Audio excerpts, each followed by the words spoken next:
Welcome to Talking Sports with Dan and Hey, I'm Hayden. This is Dan. Let's get.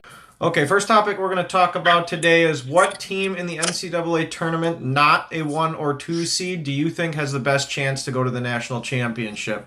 Dan, I'll let you go first.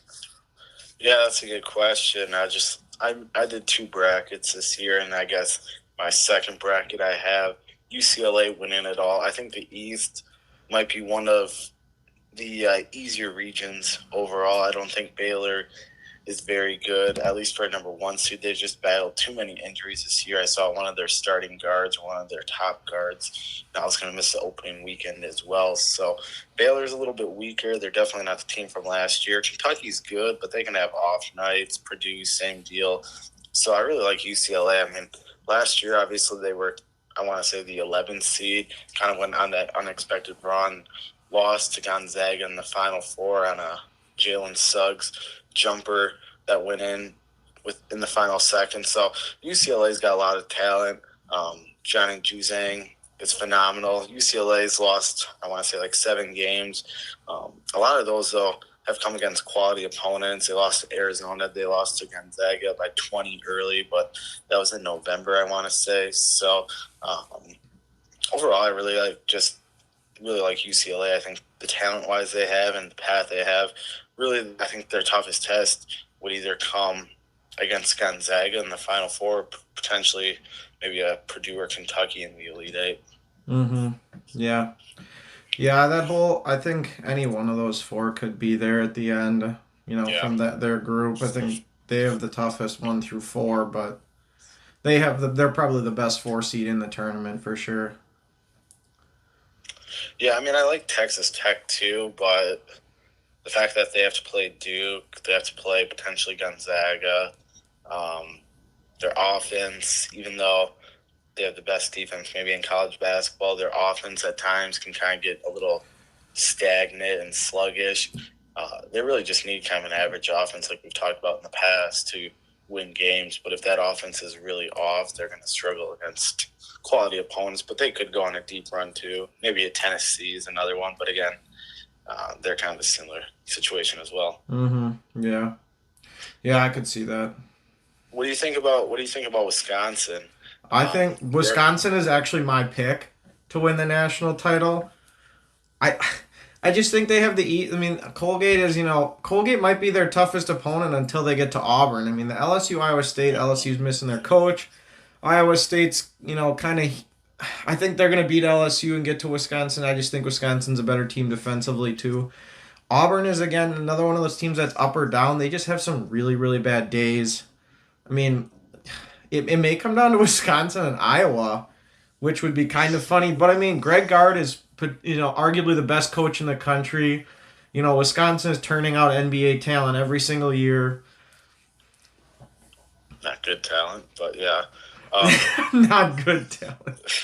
that's why you They said are. Iowa. Brett Davison is one of the best players in the country. So is Brett Davison Johnny and Davis. Johnny Davis. I mean, I know Davis has got a little bit of an injury, but I mean, they get the job done. It isn't pretty, but they get the job No. done every single time. I mean, Wisconsin's one of those teams that does well in the tournament in general. Yeah, I mean they do. It'll be interesting if Brad Davidson stirs the pot in one of these games and gets more headlines because he's kind of the most recent He's version NBA of ready Grayson Allen. already, so Uh, NBA ready. he is That's NBA a ready. that's a whole nother debate. He's He's not an NBA ready now. He's I not think he an goes NBA out. player. He's not an NBA player. Yes, he is. He can create his own shot. He's the only guy on that team that creates his own shots consistently. He's not an NBA player. But that's funny you mentioned Iowa and Wisconsin because in the same bracket I have UCLA winning it. I have Iowa and Wisconsin playing in the Elite Eight with Wisconsin winning that game. So I mean, we talked about this too when we were doing our region by region preview. But the Midwest, I mean, could potentially be the region with the most chaos with maybe Kansas getting upset, maybe South Dakota State going on a run, Auburn, Wisconsin going on a run. So um, for me, the East and West, Midwest have a lot of good teams, a lot of teams that are comparable and can beat one another. So it wouldn't be shocking if a 3 or 4 seed or maybe even a little bit of a higher seed makes a run in one of those regions. Yeah, I don't know why you're not so high on Wisconsin. I mean, I don't know. Davis would be my pick for player of the year easily. Well, yeah, but he's banged up right now. I mean, he's still playing. I mean, he's the player of the year for a reason. Yeah, I totally agree. He was the one. Unlike the 5-star bum that attended Milwaukee and didn't pan out, Johnny Davis has actually excelled and improved his draft stock throughout the year and developed into a top 10 pick. See, he's ready for the draft now. You just said it yourself. Davis is. Brad Davidson isn't. Davidson, nah, he's not. No, he'll probably come back for his. He's gonna come back for his 7th season, I'm sure. Oh, I thought that's what you were saying. No. NBA, right? Oh, okay. I was gonna say that bum isn't playing in the NBA. I mean, he makes every shot, so he's fun to watch. Yeah, because he kicks down the guy in front of him. But no, I don't know. I just think the Badgers this year have a real chance at winning it all. I mean, they've got a team. You know, they may not have the size that they do when they had Kaminsky and Decker, but they've got similar player styles. Actually, I think them losing in the conference tournament, I don't want to say it was a positive. It helped them get a really good positioning, that's for sure. And it allowed them to get some extra days of rest instead of, especially with Johnny Davis being a little banged up, allow him to maybe heal up a little bit more. So I don't think that the longer break is going to hurt them. Yeah, I'll have to tune into the game, you know, on ESPN or somewhere else where I can just watch the stats because Lord knows I don't want to watch Wisconsin play because it's like watching paint dry. I mean, we could go spend $300 and watch them play down in Milwaukee. So. Yeah, well, I don't think I want to spend $300 watching paint dry, so I mean, it'll be like 55-50, so. Yeah, they'll win a couple games, I think, at least for sure. And then I think the Wisconsin Auburn match would be interesting because, well, it's going to be in Chicago. So plus, Bruce Pearl has ties to Wisconsin. Yeah, and so I mean, I think that matchup would be really intriguing to see. I think I could make a case for either side, but you've got Auburn with a ton of athleticism going up against Wisconsin with less athleticism, significantly less athleticism. Yeah, so we'll see. I mean, I hope there's a lot of upsets. I hope there's some good runs from kind of unexpected teams. It's easy to pick these higher seeds to advance. Well, it always looks that way, but I mean, you might as well, like, no one ever picked a perfect bracket by picking the easy way out. So, right. I mean, Gonzaga, Arizona are the hot picks, probably rightfully so, but how often does that always pan out? So, yeah. I mean, we can look at last year with UCLA, Oregon State. I think there was maybe one other team Michigan. That went on a little run too. Yeah, so there's going to be a team that does it this year. Mm-hmm. Yeah, okay. Well, let's jump to another topic. As we all know, Packers have been it's been drama filled at every single offseason. Aaron Rodgers likes to do that to himself and everybody else on the Packers organization, which is fine. That's just his style. We finally signed Rodgers to 3 years, $150 million. I think somewhere in that range. And honestly, I didn't know that there were 2 Aaron Rodgerses on the team. I did not realize that there was 2 Aaron Rodgers, because I mean, Devontae Adams, I think he needs to check his paperwork because his name is not Aaron Rodgers, and he sure is acting like it. I mean, the man vouches, for Aaron Rodgers, and Aaron Rodgers does the same for him and says, I'm not going to be here if Rodgers isn't, which is fine, whatever, that's your quarterback. And then we go through all this 3-week, whatever, all the way until pretty much the deadline to franchise tag, and Adams knows that we're about to franchise tag him if they sign Rodgers. It's not really a surprise, and we sign Rodgers, again, not really a surprise. And, franchise tag Adams, and then suddenly, oh, nope, just kidding, I'm not going to play anymore. Like, I think it's unacceptable. I mean... Yeah, I mean, if I was the Packers, I'd play hardball with him because I don't think the guy's going to miss any practice. He might miss some practice, but he's definitely not going to miss games. So he's going to show up whether he's Is he happy or though? not. Because he said he's not going to play. So They it's like, say that, but when the money's sitting there, they're going to come and play. well, it's because they not wanna earn guaranteed their money anyway. But so he doesn't get, I don't know how much is Well, yeah. guaranteed, but it's as if it, the top five receivers average together isn't enough money. Like, it's not like he's winning MVP like Rodgers is every year. I mean, we're not going to sign him to a 3-year, $150 million contract. Well, he turned down, I guess, a deal that would have paid him $23 million a year. Oh my lord! Like, that's not enough. DeAndre, well, because he wants to be the highest paid receiver in football, and DeAndre Hopkins is making 27 a year. Has he even won a receiving title? I don't think so. Has he? Was he on a Cup won this year, and last year it was not Adams. Yeah, I mean the franchise tag would pay him $18.42 million.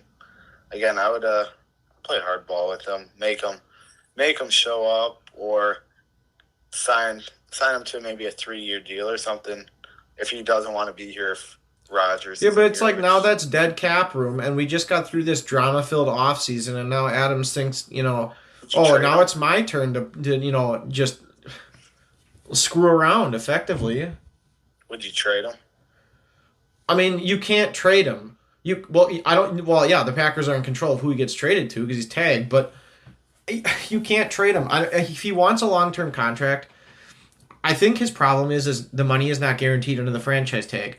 But if let's say he tears his ACL this year or whatever, knee up or something, misses an entire season, is coming back next year, the Packers' plans are still to sign him to a long-term deal. It's not like it's not like a typical franchise tag scenario where the guy is leaving and you're just trying to hold on to him for one more year because he's a core piece. Yeah. Adams knows that the Packers want to keep him forever. This is not a mystery. So why is he acting like the Packers are using this franchise tag as like a last year dealio where they're just going to get rid of him next year? Like, he knows that he's going to get a long contract next year because the Packers need cap space. So why are we playing hardball again with the Packers for no reason? Because I know that I get the money thing, but he's making a good enough amount of money. It's not like he's broke. So I don't understand it. I mean, even if he gets injured, tears his ACL, whatever, misses the entire season, the Packers are still signing him to a long-term deal. They're not just going to say, you got hurt 1 year. No, that's the end of your career. We're not going to sign you to anything. That doesn't make sense. Yeah, I'm not making him the highest paid receiver. I know he's good, but the Packers' cap situation's already a mess. It will be once Rodgers is done. Once Rodgers is done, too, they're in complete rebuild. So I wouldn't sign him to a long extension and definitely wouldn't make him the highest paid receiver in football. And if he doesn't want to play on the franchise tag or sign a deal around, the $23-24 million I said, I'd either, force him to show up and play 1 year here and then enter free agency, or I'd consider trading him. If they can get a big haul of draft picks for him, trade him, go sign a veteran or two receiver. Well, that's not the Packers' DNA. Sign anyone. Okay, maybe I should be running the team then because they only draft receivers. They rarely even draft receivers, but let alone sign a veteran. Well, I mean, 10 years ago I went undefeated in Madden, so I should be running that. So, yeah, but look at the Packers roster. How many of those receivers? If I'm the Colts, I mean, I know they're looking for a quarterback, so you got to acquire that. But say, if I was a Colts, I'd blow up my next 2 drafts, trade for Derek Carr and Devontae Adams. You still would have plenty of cap space because they're like $60 million under the cap. Well, not if you have to pay Adams $30 million a year.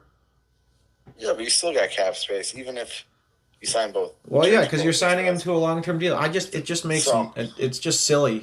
I don't know what he's doing. Because how can the grass possibly be greener on the other side?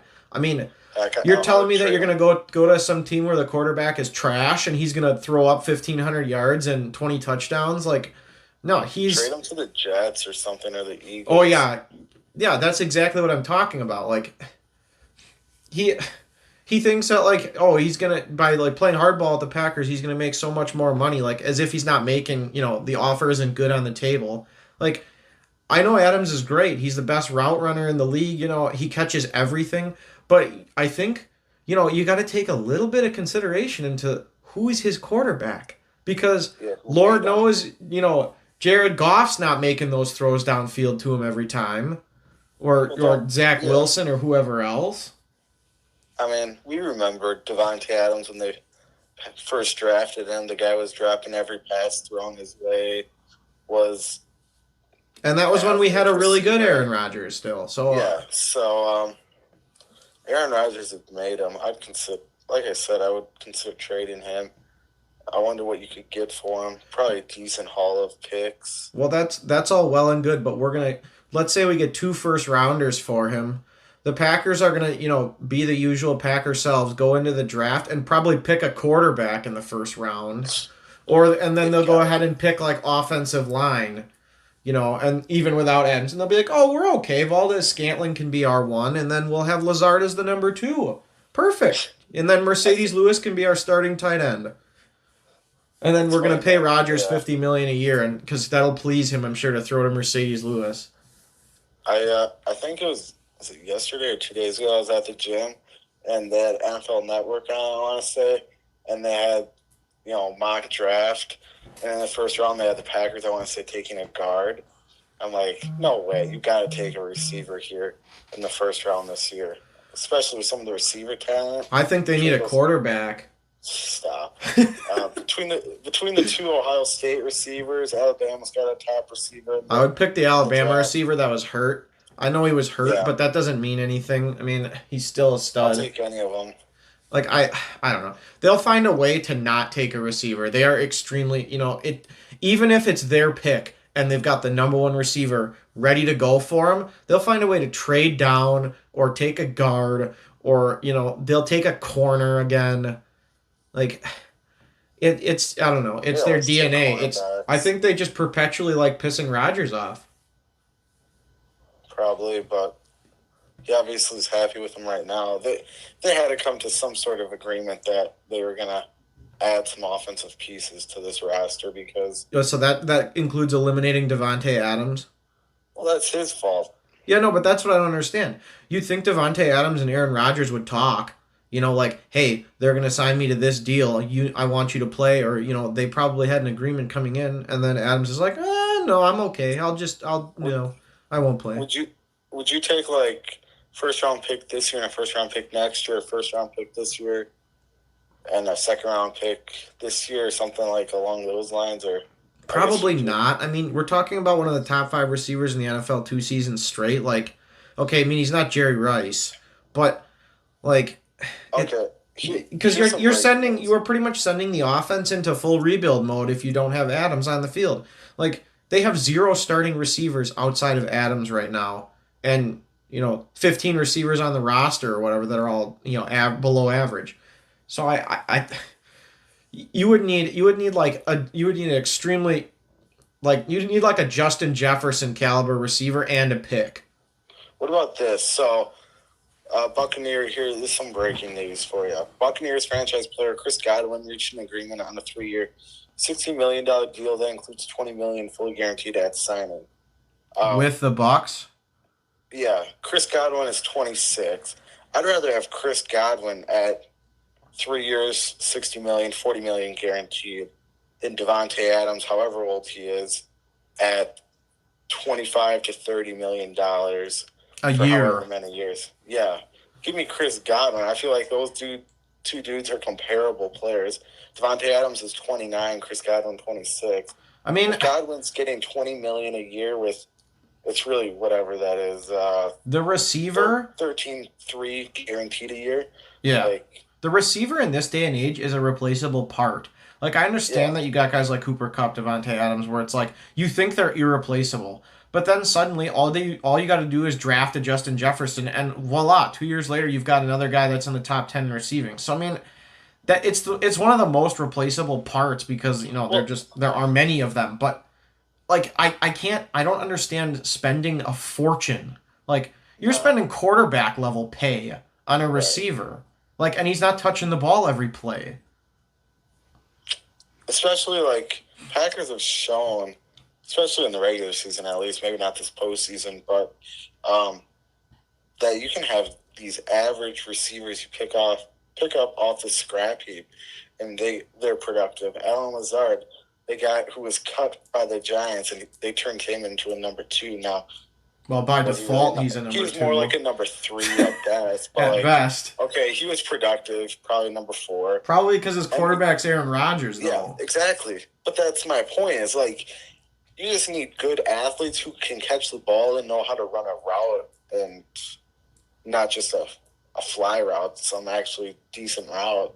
So, like, paying Devontae Adams, say $30 million makes no sense. I'd rather go get 2 guys for $15 million. I mean, you now spent down, but you spent $80 million a year on 2 guys. Yeah. How, like, there's some teams that are like darn near built on $80 million as a whole. I mean, they're terrible, but you know, I just can't fathom spending that amount of money. And I really, and the Packers are setting themselves up for cap space misery if they do a long-term deal with Adams too. Like they try to do a 3-year deal with to match Rodgers' 3-year deal. Like we're gonna be the Falcons in 3 years. What did I see the cap hit for Rodgers after this 3-year deal is like $75 million or something? Yeah, and you thought Matt Ryan's was bad at $50 million. Like this is gonna be silly. I mean, you're never gonna be able to trade Rodgers with that deal. I don't know. He's gonna have to retire, and you're gonna take the hit. And I mean, they're gonna be the worst team in the NFL after that. No, it's gonna be once he's gone, it's gonna be salary cap hell, and they're going to be rebuilding because. Oh yeah, and Adams will be long gone too because his cap hit will probably be $50 million. That's why I trade him or force him to play. But the problem is, if you force him to play on the 1-year deal, you'll lose him next year for nothing. I'd rather at this point just trade him, get what you can, probably some picks. I mean, you're at max value, guys, and sign a receiver to add to your roster, and then draft a couple. Yeah, you're at maximum value for him right now too. Right. And teams can sleep well at night knowing that he's got 5 years at least left. Yeah, probably about that. And then their salary cap hit will be $50 million for him. Yeah, have fun with that.